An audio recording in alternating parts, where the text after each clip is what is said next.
Hello everybody, welcome into week 5 of the Telegram Football Insiders here on the Telegram Sports Channel. I'm Josh Wellfish, joined as always by my colleague Ethan Joyce. Ethan, we saw a great football game Monday between Northern Ash and Tarboro, but we're not going to talk about that. Oh, come on, Josh. I know, we all want to talk about that, but we have a limited amount of time, and both of us really want to talk about Southern Ash and Tarboro, so we're going to tease the viewers a little bit longer. We're going to talk about the games that aren't happening in Bailey this weekend. I'm going to focus on 3 games. The first is Northern Ash at Goldsboro. Goldsboro's 0-4. Northern Ash won that game by close to 40 points last year, but they're coming off a very, very big win over Tarboro.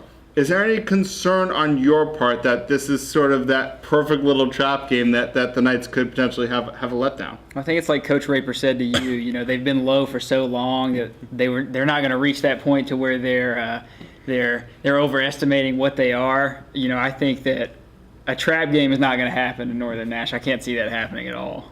On the other game, we'll stick in the Big East here a little bit. Nash Central hosting Wilson Benningfield. Quietly, the Bulldogs 3-1, playing some good football. Benningfield 2-2. They've played a much tougher slate so far than Nash Central, but all of a sudden, there's this confidence going on here for the Bulldogs. What are your, general thoughts? Is this game as winnable for the Bulldogs as I think a lot of people are kind of talking about potentially? I mean, I would say so. You know, you really like the storyline that Nash Central gives you, and I think, you know, they're finally getting to see some wins, and you know, who knows what's going to happen the rest of this season. But it's going to be really good for this program going forward. Just the what they've been able to do this year. And we'll round out the Big East with the defending state champion Rocky Mount High. Only 2 teams beat them last year. Apex Mill Creek, they couldn't get the revenge a couple weeks ago. They got another opportunity of revenge against Greenville Rose, a team that has had its fair share of struggles so far this season. What's going to be the key for Rocky Mount if they're going to be able to exact the revenge they so desperately desire? Well, you know, Greenville Rose had their quarterback knocked out last week. I think it was concussion-like, and so he's not going to play this week. It's going to be a sophomore quarterback getting his first start. You know, a pass rush that gets Sherrod Green back, you know, is only going to get better as his conditioning improves, and so it's really going to be key to pressure that young guy and see if you can really get some mistakes out of him.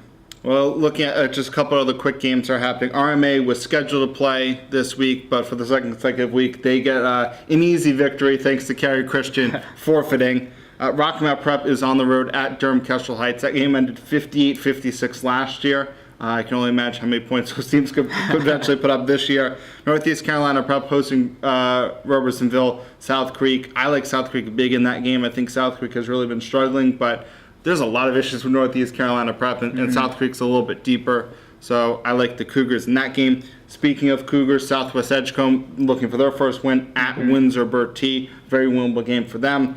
North Edgecombe is at Weldon, rematch of last year's second-round game that North Edgecombe won fairly handedly.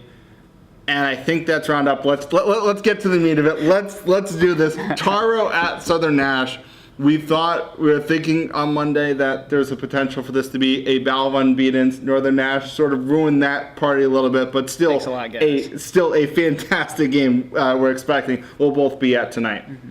You know, Southern, we keep saying this, and we've said this whole video, that the running attack is good. You know, I got to see it in person finally, and man, it's just so many moving parts, you know, and it was a stat keeping nightmare for me personally, because I think I saw maybe 15 or so running backs, and it was just unbelievable. But the offense is moving fast, it's rotating, and it's not skipping beats when they rotate out.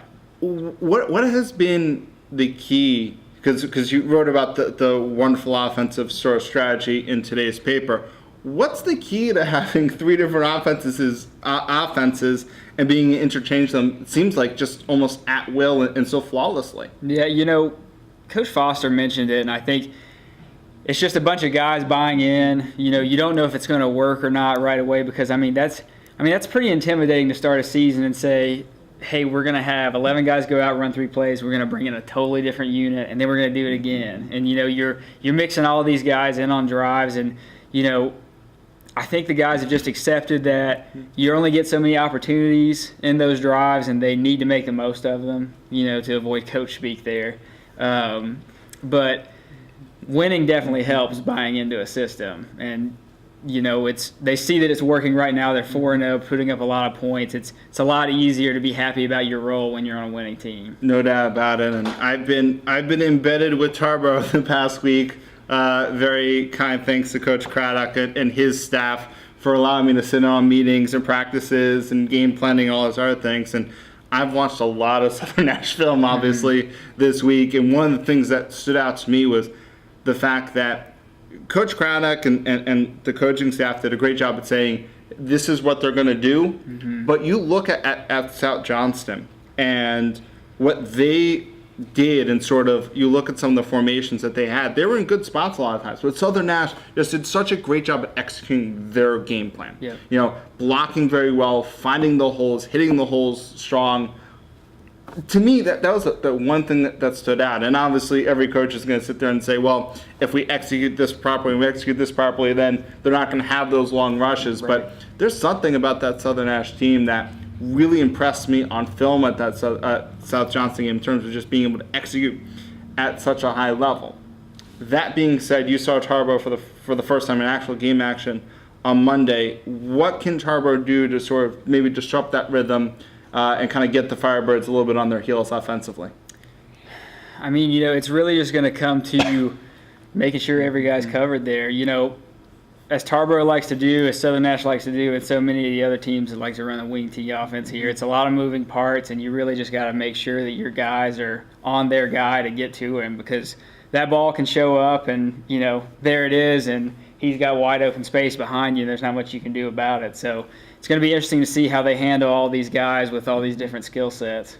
Well, no, I'm very excited for this game. I know you're very excited for this game. Absolutely. And I'm sure everybody out there is very excited for this game. So check back in Saturday morning. Ethan and I will have a full recap, full analysis on what will be in a very exciting game in Bailey between Southern Nash and Tarboro.